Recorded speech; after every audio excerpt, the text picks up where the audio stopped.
तुम निकलो यहाँ से। तुम्हारे हाथ में चप्पल है, तुम गलत कर रहे हो, निकलो यहाँ से। तुम्हारे हाथ में ढेला दिख रहा है, तुम निकलो यहाँ से। तुम प्रशासन की गाड़ी को ठोक रहे हो, ये गलत काम है, तुम निकलो यहाँ से। ये स्वयं हमारे छात्र उसको चिन्हित कर रहे हैं और बाहर कर रहे हैं। एक और मंत्री हैं, उनके ना उन्होंने ये कह दिया कि छात्रों के ऊपर लाठीचार्ज नहीं हुई है। देखिए, दोनों ही मंत्री अपनी सरकार का बचाव कर रहे हैं, अनुमान ऐसा ही होता है, लेकिन असली राजनेता वही है, अगर उसने गलती किया है तो उसे स्वीकार करना। गलती करने से स्वीकार करना, माफी मांगना उसके कद को ऊंचा करता है। जो पेड़ जितना झुकता है वो उतना फलदार होता है। लेकिन विभाग के हमारे राज्य के मंत्री अगर ऐसा कह रहे हैं कि इस राज्य के लोकतांत्रिक व्यवस्था पर दुर्भाग्यपूर्ण और सवालिया निशान खड़े करते हैं। लाठीचार्ज भी हुआ है, 100% हुआ है, और जो छात्रों का डेलीगेट था वो छात्रों का ही डेलीगेट था। अब एक बात बताइए, छात्रों की आयु 25 साल है, किसी की आयु 30 साल है, तो जाहिर सी बात है किन्हीं का संबंध कभी किसी राजनेता से तस्वीर होगी, इसमें क्या आपत्ति है। वो कभी खेलने गया होगा, फाइनल में प्राइज लेते समय तस्वीर होगी, वो किसी ज्ञापन को लेकर गया होगा, किसी नेता से तस्वीर होगी, इसमें किंतु परंतु सवाल क्यों?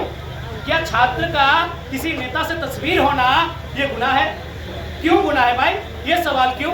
मैंने तो कहा कि आप देखिए उनके हाथ में एडमिट कार्ड है कि नहीं, आप जांचिए कि जो परीक्षाएं कदाचार की श्रेणी में आए हैं उन परीक्षाओं में वो बैठे हैं कि नहीं बैठे हैं, सारी चीजें सामने आ जाएंगी। इसलिए उन्हें इस बात में मैं बहुत ही अफसोस के साथ कह रहा हूं कि हमारे मंत्री ऐसा बयान दे सकते हैं। बिल्कुल ये गलत बात है, ये मूल रूप से छात्रों का आंदोलन है। मैंने उस दिन भी कहा था, मैंने उस दिन भी एक पत्रकार के तीखे सवाल पर मैंने कहा था कि यदि कुछ लोग ऐसे हैं जिन्होंने कुछ अप्रिय घटना अंजाम देने का प्रयास किया था तो छात्रों ने उनको खदेड़ा। हमारे छात्रों की सुचिता देखिए, हमारे छात्रों की नौजवानों की सुध-बुध को देखिए कि अगर कोई गलत एक्टिविटी कर रहा तो खुद उसे आंदोलन से बाहर करे। भाई तुम निकलो यहाँ से, तुम निकलो यहाँ से। तुम्हारे हाथ में चप्पल है, तुम गलत कर रहे हो, निकलो यहाँ से। तुम्हारे हाथ में ढेला दिख रहा है, तुम निकलो यहाँ से। तुम प्रशासन की गाड़ी को ठोक रहे हो, ये गलत काम है, तुम निकलो यहाँ से। ये स्वयं हमारे छात्र उसको चिन्हित कर रहे थे और बाहर कर रहे थे। और अगर कुछ लोग थे वो 2 बजे 4 बजे तक ही थे और यही जगन्नाथ मंदिर तक ही थे, लेकिन विधानसभा के आसपास जो गए थे वो छात्र ही थे और छात्रों का जमावड़ा ही था। क्योंकि आप विधानसभा घेराव का मतलब क्या था? जगन्नाथ मंदिर में क्यों बैठेंगे? विधानसभा को घेर कर बैठेंगे, विधानसभा को घेर कर बैठेंगे।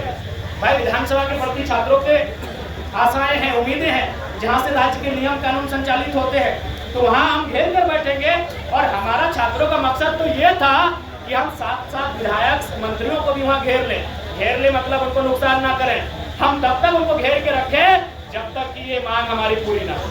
वो बाहर ही नहीं जाएंगे विधानसभा, आप वहीं रहें वहीं खाएं, और विधानसभा तब तक चले जब तक इन बातों पे चर्चा न हो जाए, जब तक झारखंड राज्य में परीक्षाओं को कदाचार मुक्त करने के लिए पॉलिसी न बन जाए, जब तक उन पे कानूनी कार्रवाई करने के लिए पॉलिसी न बन जाए। तो ये मकसद था, इसलिए लोग भ्रम फैला रहे हैं। अरे भाई ये शांतिपूर्ण तरीके से गए थे, न हाथों में किसी प्रकार का कोई सामान था, हथियार था, न एक माचिस की तिल्ली थी। विधानसभा घेराव का मतलब मैं आज स्पष्ट कहना चाहूंगा कि विधानसभा को घेर कर बैठना और किसी विधायक मंत्री को, बाकायदा मुख्यमंत्री को भी बाहर नहीं आने देंगे। आप अंदर रहिए, आप 1 महीना अंदर रहेंगे, हम विधानसभा को 1 महीना घेर कर रहेंगे। आप 2 महीना अंदर रहेंगे, हम यहाँ 2 महीना रहेंगे। एक तरह से हमारा सत्याग्रह ही था, वह सत्याग्रह वो विधानसभा घेर कर उसी स्थल पर सत्याग्रह था। लेकिन लोगों ने, खासकर सत्ता पक्ष के लोगों ने उसे भ्रम फैलाया है।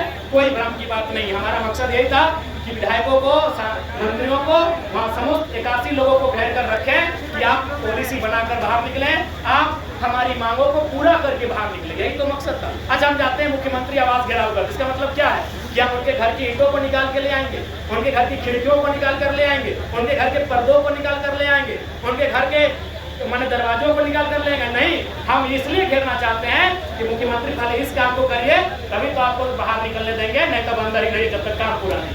ये मकसद होता है हमारा। धन्यवाद।